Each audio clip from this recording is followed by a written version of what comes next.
Halo semuanya, kembali lagi di Kitchen Moms Doing. Yuk ikutin video ini sampai selesai, karena hari ini saya mau bikin jeruk nipis kecap. Bahannya juga praktis sekali, cuman pakai jeruk nipis sama kecap.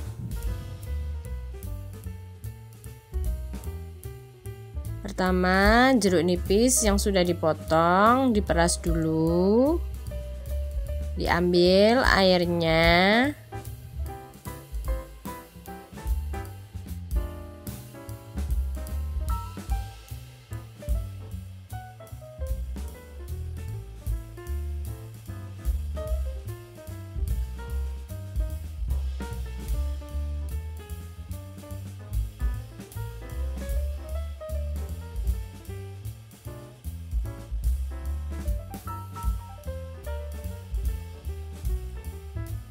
Kecap manis kurang lebih 2 sendok makan.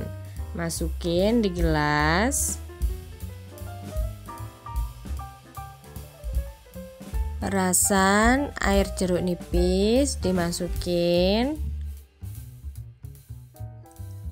Kemudian dikasih air panas. Sudah deh jadi jeruk nipis kecap. Rasanya enak sekali dan hangat di tenggorokan. Selamat mencoba ya. Jangan lupa dipencet subscribe-nya. Terima kasih.